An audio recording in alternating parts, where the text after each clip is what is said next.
Hello,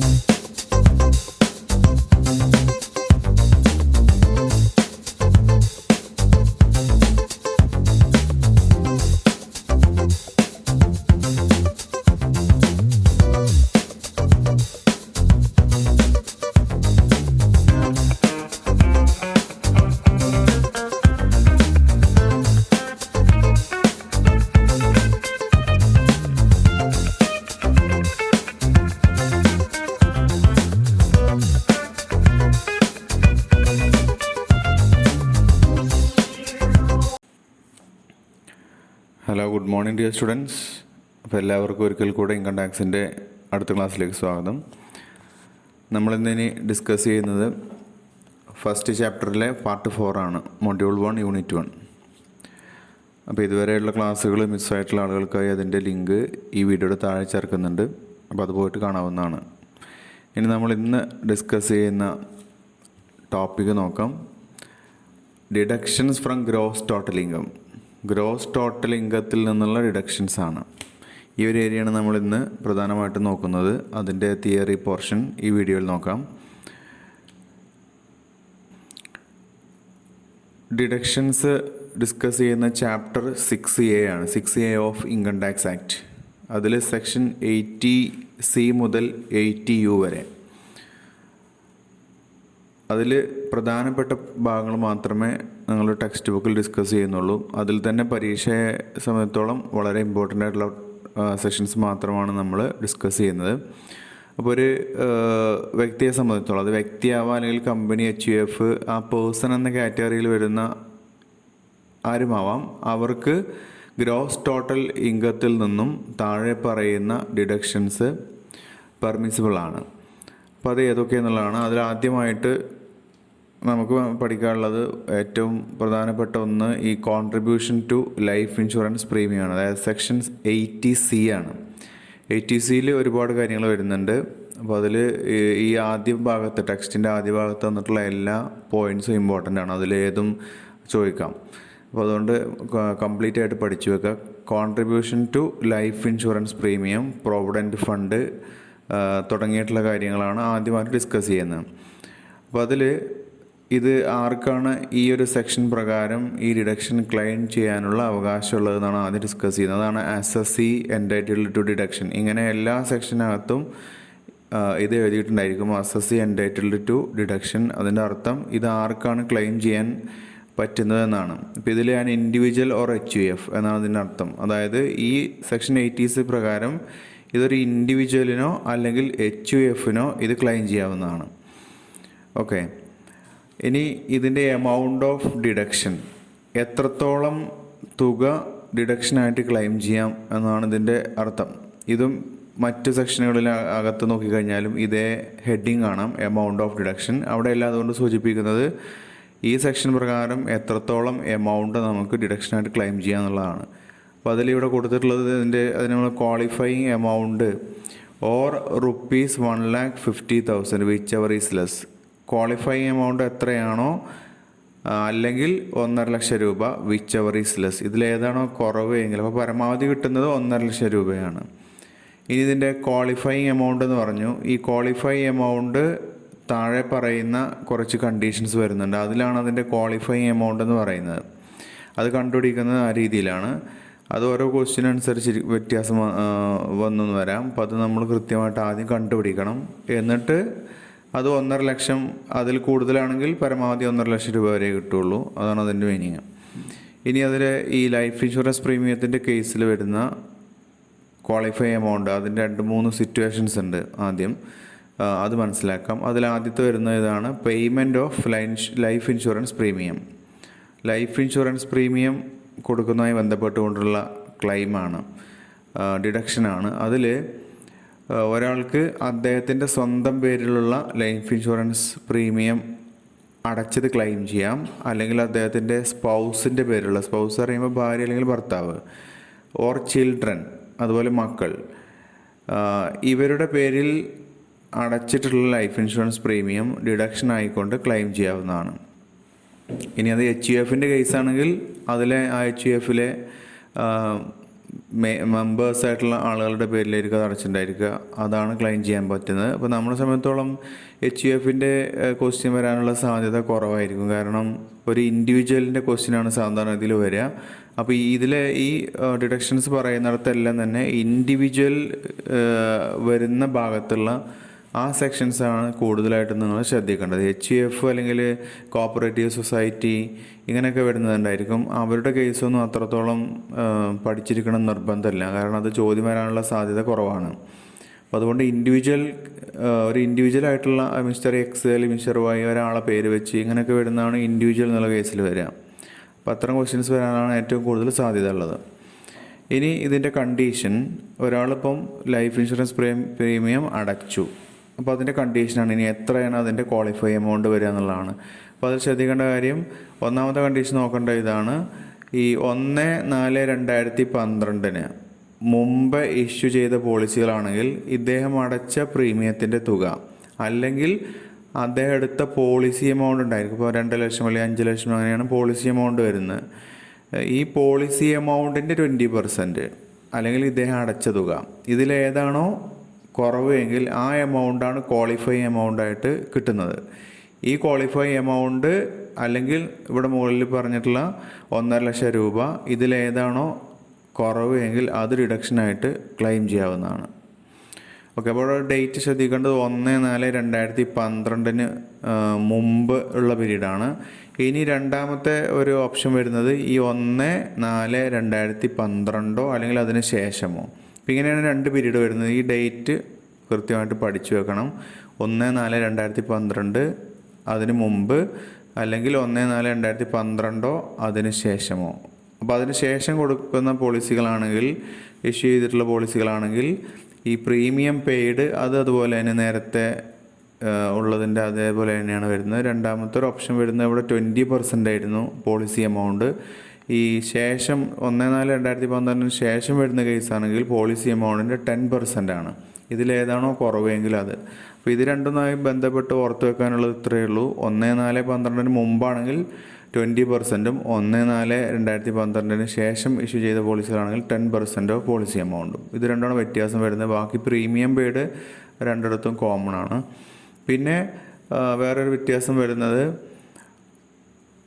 disabled പേഴ്സണാണ് ഈ policy എടുത്തിട്ടുള്ളത് എങ്കിൽ അല്ലെങ്കിൽ അവരുടെ പേരിലാണ് ഈ പോളിസി എടുത്തിട്ടുള്ളത്, അതിൻ്റെ പ്രീമിയമാണ് അടച്ചതെങ്കിൽ അതിൻ്റെ ഡേറ്റ് ഉള്ളത് 1/4/2013 അതിന് ശേഷമോ ആണ് എങ്കിൽ പ്രീമിയം പെയ്ഡ് അല്ലെങ്കിൽ 15% പോളിസി എമൗണ്ടാണ്.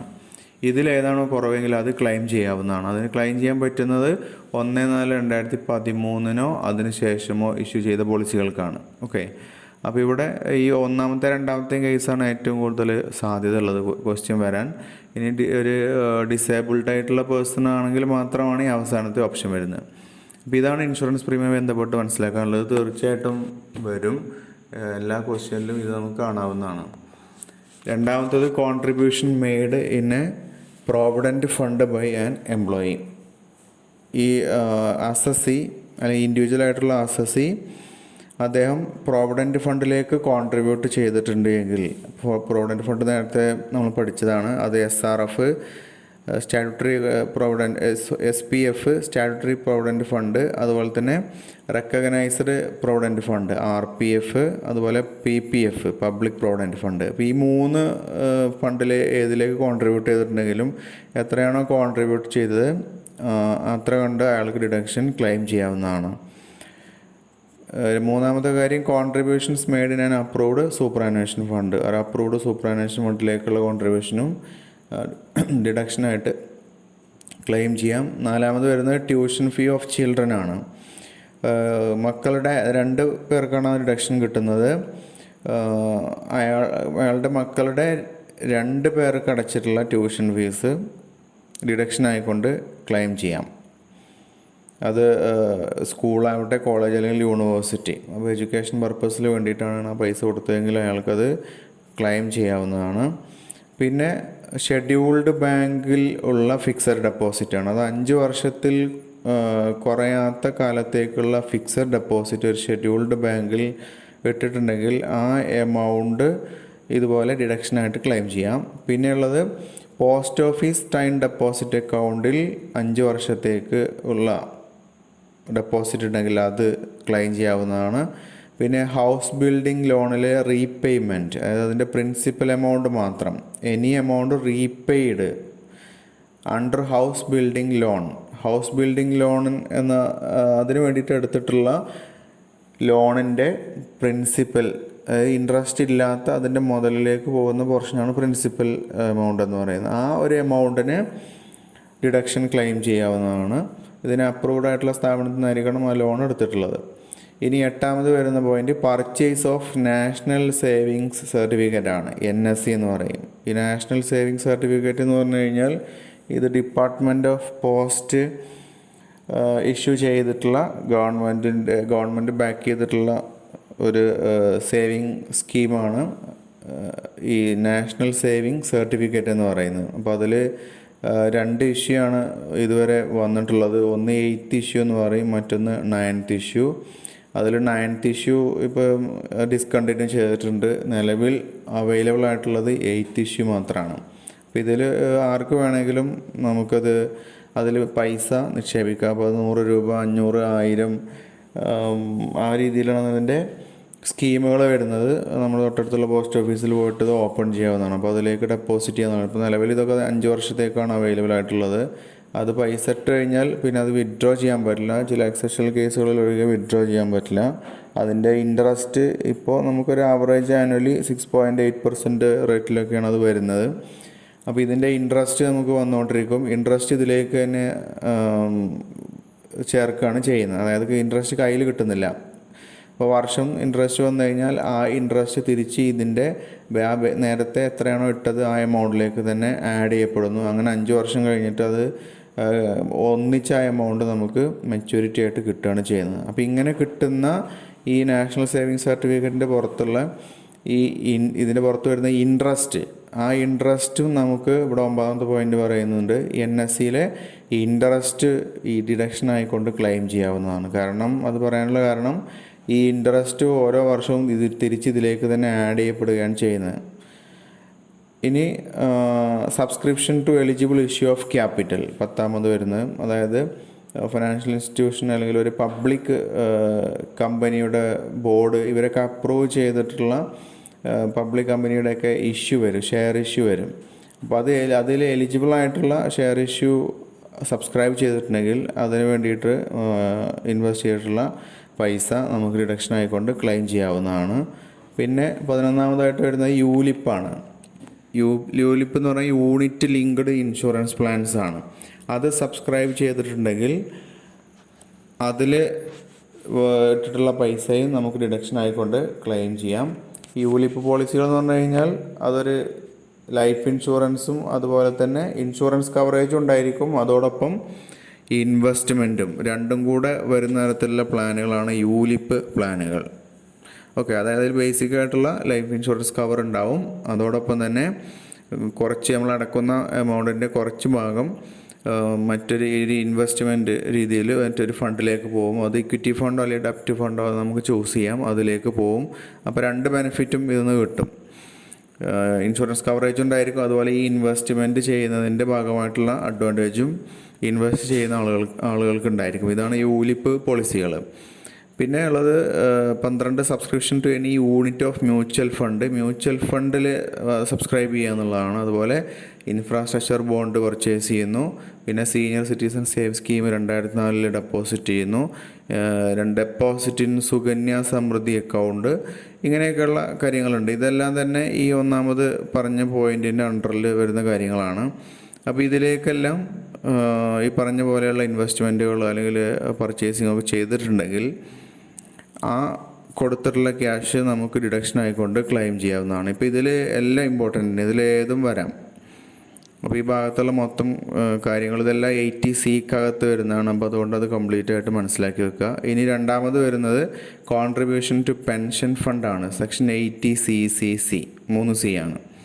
അപ്പോൾ ഇത് ഇൻഡിവിജ്വലിനാണ് ഇത് ബാധകമായിട്ട് വരുന്നത്. അപ്പോൾ പെൻഷൻ ഫണ്ട് ഇതിൽ എമൗണ്ട് ഡിഡക്ഷൻ വരുന്നത് ഒന്നുകിൽ എമൗണ്ട് കോൺട്രിബ്യൂട്ട് ചെയ്തത് അല്ലെങ്കിൽ 1,50,000 രൂപ. അതിലേതാണോ കുറവെങ്കിൽ നേരത്തെ പറഞ്ഞ പോലെ അത് ഡിഡക്ഷൻ ആയിക്കൊണ്ട് ക്ലെയിം ചെയ്യാം. പിന്നെ സെക്ഷൻ 80 CCD ആണ്. ഇവിടെ contribution to pension scheme of central government, ഇത് ഇൻഡിവിജ്വലിന് വരുന്നതാണ്. അപ്പോൾ നിങ്ങൾ ഇതിങ്ങനെയാണ് നോക്കേണ്ടത്. ഇതിലൊരുപാട് സെക്ഷൻസ് വരും, എല്ലാം നമ്മൾ ഡിസ്കസ് ചെയ്യുന്നില്ല. ഇൻഡിവിജ്വലിന് വരുന്ന ഭാഗങ്ങളൊക്കെ ഒന്ന് പ്രത്യേകമായിട്ട് നോട്ട് ചെയ്ത് വെക്കണം. ഓക്കെ, ഇവിടെ തന്നെ ഇദ്ദേഹം കോൺട്രിബ്യൂട്ട് ചെയ്തിട്ടുള്ള തുക അല്ലെങ്കിൽ ഈ സാലറിയുടെ 10% ഇതിലേതാണോ കുറവ് എങ്കിൽ അതാണ് അവിടെ ഡിഡക്ഷൻ ആയിക്കൊണ്ട് ക്ലെയിം ചെയ്യാൻ പറ്റുന്നത്. പിന്നെ മനസ്സിലാക്കാനുള്ള ഒരു കാര്യം, ഇപ്പോൾ നമ്മൾ ഈ സെക്ഷൻ 80C പറഞ്ഞു, 80C അതുപോലെ 80CCC, അതുപോലെ അതിൻ്റെ തന്നെ സബ്സെക്ഷൻ 1 ഓഫ് സെക്ഷൻ 80CCD, ഇതിലെല്ലാം കൂടെ മൊത്തത്തിൽ വരുന്ന അതിൻ്റെ ഒരു മാക്സിമം എമൗണ്ട് 1,50,000 അപ്പോൾ ഇതിലെല്ലാം കൂടെ ചേർത്ത് 1,50,000 രൂപ വരെ മാത്രമേ നമുക്ക് ഡിഡക്ഷൻ ആയിക്കൊണ്ട് ക്ലെയിം ചെയ്യാൻ പറ്റുള്ളൂ. അതാണ് അതിൻ്റെ ഒരു മീനിങ്. ഓക്കെ, അപ്പോൾ ഇതിൻ്റെ ഓവറോൾ സീലിംഗ് ആണ് സെക്ഷൻ 80C മുതൽ ഈ സെക്ഷൻ 80CCDയുടെ സബ്സെക്ഷൻ 1 വരെയുള്ള ഡിഡക്ഷൻസ് എല്ലാം കൂടെ ചേർത്ത് കഴിഞ്ഞാൽ അതിൻ്റെ ആകെ ടോട്ടൽ 1,50,000 രൂപയെ വരാവൂ. ഇപ്പോൾ ഒരാൾക്ക് ഈ സെക്ഷൻ കംപ്ലീറ്റ് ആഡ് ചെയ്തപ്പോൾ അയാൾക്കൊരു 3,00,000 രൂപ എലിജിബിൾ എമൗണ്ട് ഉണ്ടെങ്കിൽ അയാൾക്ക് 3,00,000 രൂപയുടെ ഡിഡക്ഷൻ കിട്ടില്ല. കാരണം ഇതിനെല്ലാം കൂടെയുള്ള ഓവറോൾ സീലിംഗ് 1,50,000 രൂപയാണ്. അപ്പോൾ 1,50,000 രൂപ മാത്രമേ അതുവരെ മാത്രമേ അയാൾക്ക് ഡിഡക്ഷനായിട്ട് ക്ലെയിം ചെയ്യാൻ പറ്റുള്ളൂ.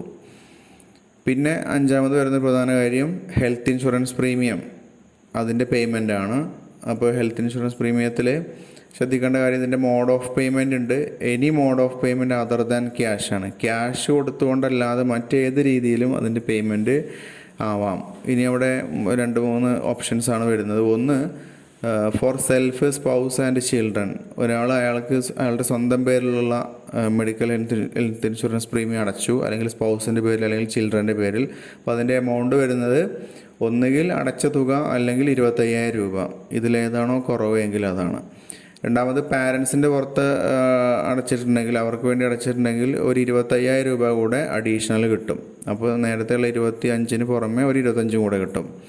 അതിൽ പ്രീമിയം പെയ്ഡ് അല്ലെങ്കിൽ 25,000 വിച്ച് എവർ ഈസ് ലെസ് ആണ്. ഇനി ഈ പാരൻസിൽ ആരെങ്കിലും ഒരാൾ സീനിയർ സിറ്റിസനാണ്, ആ കാറ്റഗറിയിലാണ് വരുന്നത് എങ്കിൽ 25,000 എന്നുള്ളതിന് പകരം 50,000 രൂപ അഡീഷണലായിട്ട് ക്ലെയിം ചെയ്യാവുന്നതാണ്.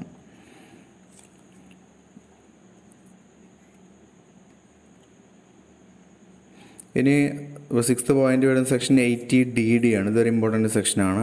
അതായത് ഡിപ്പെൻഡൻറ്റ് ഡിസേബിൾഡ് റിലേറ്റീവ് അവരുടെ മെഡിക്കൽ ട്രീറ്റ്മെൻറ്റിന് വേണ്ടി അല്ലെങ്കിൽ അവരുടെ മെയിൻ്റനൻസിന് വേണ്ടിയിട്ടൊക്കെ നമ്മൾ പൈസ മുടക്കുന്നുണ്ട് എങ്കിൽ അത്തരം ആളുടെ പേരിൽ നമുക്ക് 75,000 രൂപ ഡിഡക്ഷൻ ക്ലെയിം ചെയ്യാവുന്നതാണ്. ഇനി ആ വ്യക്തി ഡിപ്പെൻഡൻ്റ് ആയിട്ടുള്ള ആ ഒരു ഡിസേബിൾഡ് ആയിട്ടുള്ള വ്യക്തി അയാളുടെ ഡിസബിലിറ്റി സീവിയർ ആണെങ്കിൽ, അതായത് വളരെയധികം ഡിസബിലിറ്റി ഉള്ള ആളാണെങ്കിൽ അത് 1,25,000 രൂപ വരെ ഡിഡക്ഷനായിട്ട് ക്ലെയിം ചെയ്യാം. ഇനി ട്രീറ്റ്മെൻറ്റ് ഓഫ് സ്പെസിഫൈഡ് ഡിസീസസ് ആണ്, അത് 80DDBയിൽ. അപ്പോൾ അതിൽ സ്വയം ട്രീറ്റ്മെൻറ്റ് ചെയ്താവാം, അല്ലെങ്കിൽ ഡിപ്പെൻഡൻ്റ് ആയിട്ടുള്ള ആളുടെ ട്രീറ്റ്മെൻറ്റ്, അല്ലെങ്കിൽ പിന്നെ HUFൻ്റെ കേസിലാണ് എനി മെമ്പർ എന്നുള്ള രീതിയിൽ പറയുന്നു. അത് എമൗണ്ട് പെയ്ഡ് അല്ലെങ്കിൽ 40,000 രൂപ വിച്ച് എവർ ഈസ് ലെസ് ആണ്. അത് ബേസിക്കായിട്ടുള്ള ആ കാര്യം ഓർത്ത് വെക്കുക. അപ്പോൾ 40,000 രൂപ വരെ സ്പെസിഫൈഡ് ഡിസീസസ്, അത് പ്രത്യേകമായിട്ട് കാറ്റഗറൈസ് ചെയ്തിട്ടുണ്ട് ഏതൊക്കെ ഡിസീസസ് ആണെന്ന്. ഇവിടെ അതിൻ്റെ ഡീറ്റെയിൽസ് ഒന്നും കൊടുത്തിട്ടില്ല, ഫർദറായിട്ട് നമുക്ക് റെഫർ ചെയ്യാം, അത്ര ഡീറ്റെയിൽ ആയിട്ടൊന്നും പറയുന്നില്ല. സ്പെസിഫൈഡ് ഡിസീസസിൻ്റെ കേസിൽ 40,000 രൂപ വരെ ഇതുപോലെ ഡിഡക്ഷൻ ക്ലെയിം ചെയ്യാം. പിന്നെ ഹയർ എഡ്യൂക്കേഷന് വേണ്ടിയിട്ട് ലോൺ എടുത്തിട്ടുണ്ടെങ്കിൽ അതാണ് അതിൻ്റെ പുറത്ത് വരുന്ന ഈ ഇൻട്രസ്റ്റ്, അത് എമൗണ്ട് ഓഫ് ഇൻട്രസ്റ്റ് എത്രയാണോ വരുന്നതെങ്കിൽ അതിൻ്റെ പുറത്ത് ഡിഡക്ഷനായിട്ട് ക്ലെയിം ചെയ്യാവുന്നതാണ്. പിന്നെയുള്ളത് റെസിഡൻഷ്യൽ ഹൗസിൻ്റെ കൺസ്ട്രക്ഷന് വേണ്ടി എടുത്തിട്ടുള്ള ലോണാണ്. അപ്പോൾ അതിൽ 2 സെക്ഷൻ ഇവിടെ കാണാം. ഇത് ഒന്ന് വായിച്ചു വെക്കുന്നത് നന്നായിരിക്കും, അത് ചിലപ്പം ചോദിക്കാൻ ഒരു സാധ്യത ഉള്ളതാണ്. ഒന്നുകിൽ എമൗണ്ട് ഓഫ് ഇൻട്രസ്റ്റ് പെയ്ഡ് അല്ലെങ്കിൽ 50,000 വിച്ച് എവർ ഈസ് ലെസ് ആണ്.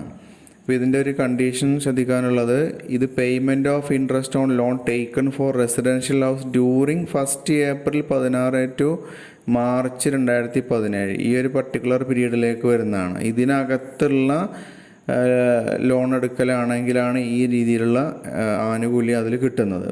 ഓക്കെ, അപ്പോൾ എമൗണ്ട് ഓഫ് ഇൻട്രസ്റ്റ് പെയ്ഡ് അല്ലെങ്കിൽ 50,000 വിച്ച് എവർ ഈസ് ലെസ് ആണ്. ഇതിനോടൊപ്പം തന്നെ ഇപ്പോൾ കഴിഞ്ഞ വർഷത്തിൽ വന്നിട്ടുള്ള ഒരു പുതിയ സെക്ഷൻ ഇൻസേർട്ട് ചെയ്തിട്ടുണ്ട് ഇതിലേക്ക്. അതാണ് സെക്ഷൻ 80EA വരുന്നത്.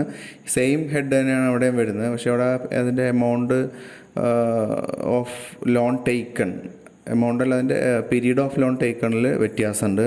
അത് April 19 മുതൽ March 2021 ഇടയിലുള്ള പീരീഡിലെടുത്ത ലോണാണെങ്കിൽ അവിടെ 1.5 ലക്ഷം അല്ലെങ്കിൽ amount of interest paid which ever is less ആണ്. ഈ രീതിയിലുള്ളൊരു ബെനിഫിറ്റ് അവിടെ അവൈലബിൾ ആണ്. ഇനി നമുക്ക് പോട്ടെ, അപ്പോൾ ആ ഭാഗം ഒന്ന് ജസ്റ്റ് ഓർത്ത് വെക്കുക. പിന്നെ ഇമ്പോർട്ടൻ്റ് ആയിട്ട് വരുന്നത് സെക്ഷൻ 80G ആണ്. ഡൊണേഷൻ്റെ കേസ് വരുന്നുണ്ട്. അപ്പോൾ ഡൊണേഷൻ്റെ കേസിൽ നമുക്ക് നോക്കാനുള്ളത്, ഡൊണേഷൻ 2 തരത്തിലുള്ള ഡൊണേഷൻ ഉണ്ട്. അതിലൊന്ന് നോ ലിമിറ്റ് ഡൊണേഷൻ എന്ന് പറയും, രണ്ടാമത്തത് വിത്ത് ലിമിറ്റ് ഡൊണേഷനാണ്. അപ്പോൾ നോ ലിമിറ്റ് ഡൊണേഷനും അതുപോലെ വിത്ത് ലിമിറ്റ് ഡൊണേഷനും. നോ ലിമിറ്റ് ഡൊണേഷൻ തന്നെ വീണ്ടും 2 ടൈപ്പ്. ഇത് രണ്ടും 2 ടൈപ്പ് ഉണ്ട്. ഒന്ന് 100% നമുക്ക് ഡിഡക്ഷനായിട്ട് ക്ലെയിം ചെയ്യാവുന്ന ഡൊണേഷൻസും, മറ്റൊന്ന് എത്രയാണോ നമ്മൾ ഡൊണേഷനായിട്ട് കൊടുത്തത് അതിൻ്റെ 50% ഡിഡക്ഷനായിട്ട് ക്ലെയിം ചെയ്യാവുന്ന ഡൊണേഷൻസും ഉണ്ട്. രണ്ടാമത്തെ കാറ്റഗറി വരുന്നത് വിത്ത് ലിമിറ്റാണ്. വിത്ത് ലിമിറ്റ് എന്ന് പറയുമ്പോൾ നമ്മൾ എത്രയാണോ ഡൊണേഷൻ കൊടുക്കുന്നത് അതിൻ്റെ 100% കിട്ടില്ല. അതായത് നമ്മൾ ആ കൊടുത്തതിൻ്റെ അല്ല, അവിടെ നമ്മൾ വേറെ ഒരു എമൗണ്ട് കാൽക്കുലേറ്റ് ചെയ്യും. അതിനാണ് നമ്മൾ ക്വാളിഫയിങ് എമൗണ്ട് എന്ന് പറയുക. അപ്പോൾ ക്വാളിഫയിങ് എമൗണ്ട് എത്രയാണെന്ന് കണ്ടിട്ട് അതിൻ്റെ 100% നമുക്ക് ഡിഡക്ഷനായിട്ട് ക്ലെയിം ചെയ്യാം. അതുപോലെ ഈ ക്വാളിഫയിങ് എമൗണ്ടിൻ്റെ 50%ഉം ഡിഡക്ഷനായിട്ട് ക്ലെയിം ചെയ്യാം. ഇങ്ങനെ 2 ഓപ്ഷനാണ്. അപ്പോൾ ഇവിടെ നമ്മൾ എത്ര കൊടുക്കുന്നതിനനുസരിച്ചല്ല. ഒന്നുകൂടെ ഒന്ന് പറയാം, 2 ടൈപ്പാണ് ഡൊണേഷൻ ഉള്ളത്. ഒന്ന് നോ ലിമിറ്റാണ്. നോ ലിമിറ്റ് എന്നുള്ളത് ഉദ്ദേശിക്കുന്നത് അവിടെ റെസ്ട്രിക്ഷൻസ് ഒന്നുമില്ല. എത്രയാണോ നമ്മൾ ഡൊണേഷനായിട്ട് കൊടുത്ത തുക എങ്കിൽ അതിൻ്റെ 100% കൊടുത്തത് കംപ്ലീറ്റ് നമുക്ക് ഡിഡക്ഷനായിട്ട് ക്ലെയിം ചെയ്യാം ഒരു ഓപ്ഷനിൽ. രണ്ടാമത്തത് എത്രയാണോ എമൗണ്ട്, എത്ര ചെറുതോ വലുതോ ആവട്ടെ, അതിൻ്റെ 50%, കൊടുത്തതിൻ്റെ 50% നമുക്ക് ഡിഡക്ഷൻ ആയിക്കൊണ്ട് ക്ലെയിം ചെയ്യാം. ഓക്കെ, രണ്ടാമത്തെ ഓപ്ഷൻ വരെ വിത്ത് ലിമിറ്റ് എന്നുള്ളതാണ്. വിത്ത് ലിമിറ്റിൽ നമ്മൾ എത്ര കൊടുത്തു എന്നതല്ല, അത് നോക്കും നമ്മൾ.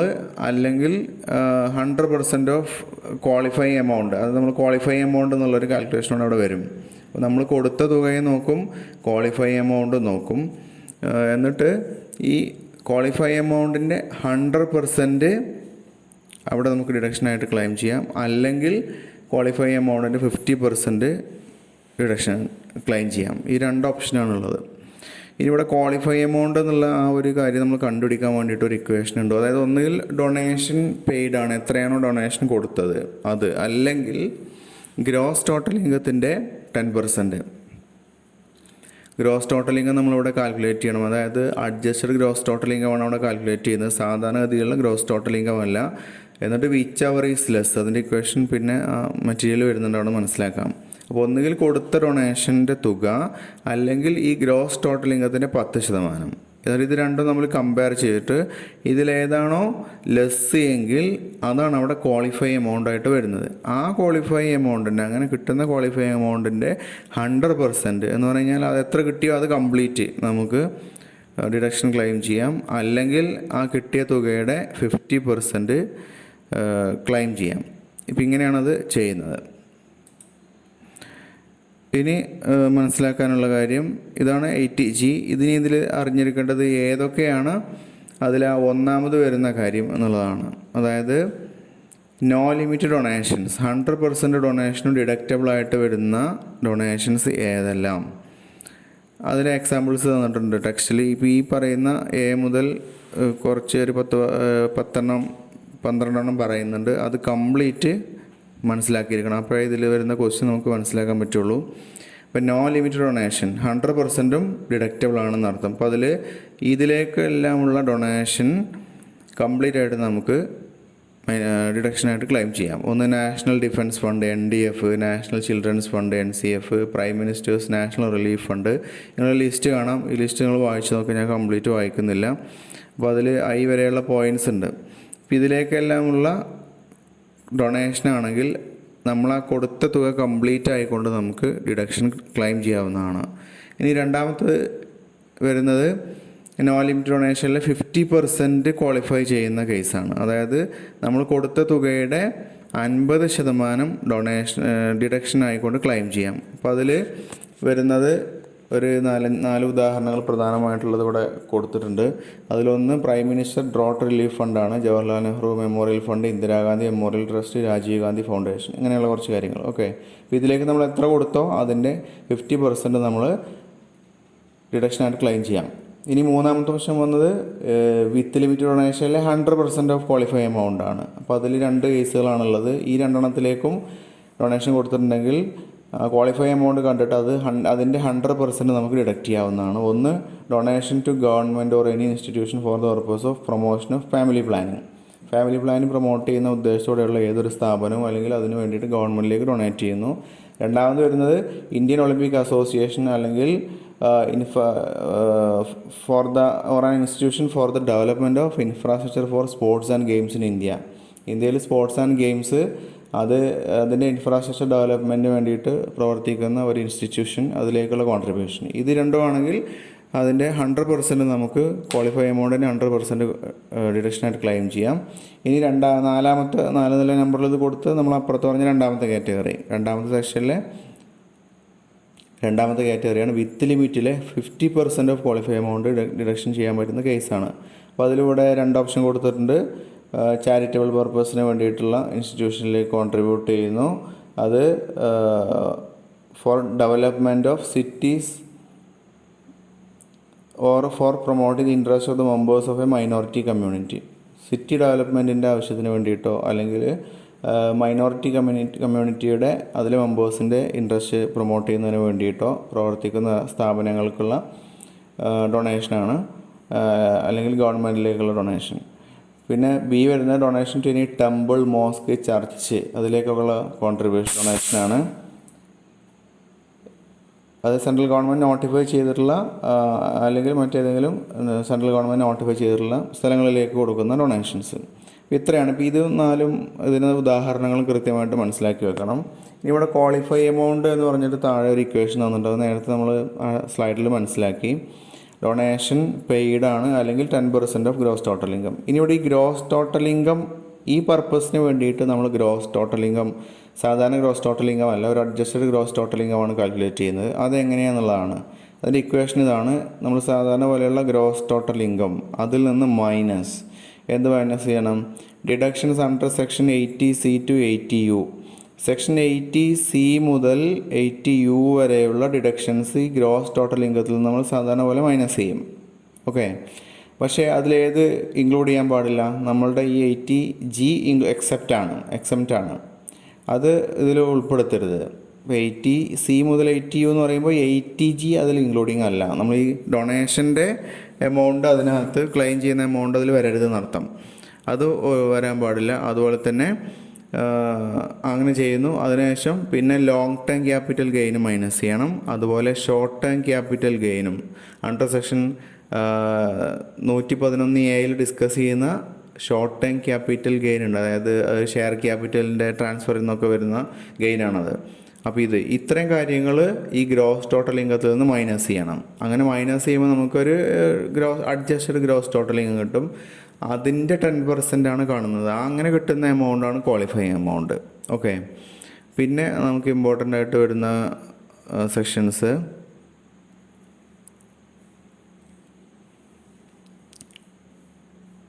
ഡൊണേഷൻ പെയ്ഡ് ടു 80GGB പറയുന്നുണ്ട്. ഡൊണേഷൻ പെയ്ഡ് ടു പൊളിറ്റിക്കൽ പാർട്ടീസാണ്. ഇതിന് ഇന്ത്യൻ കമ്പനീസിന് വരുന്നതാണ്, അവരാണ് അതിൻ്റെ SSC എലിജിബിളായിട്ട് വരുന്നത്. അപ്പോൾ നമുക്ക് തൽക്കാലം ഇവിടെ നോക്കേണ്ട ആവശ്യമില്ല, അത് സ്കിപ്പ് ചെയ്യാം. പിന്നെയുള്ളത്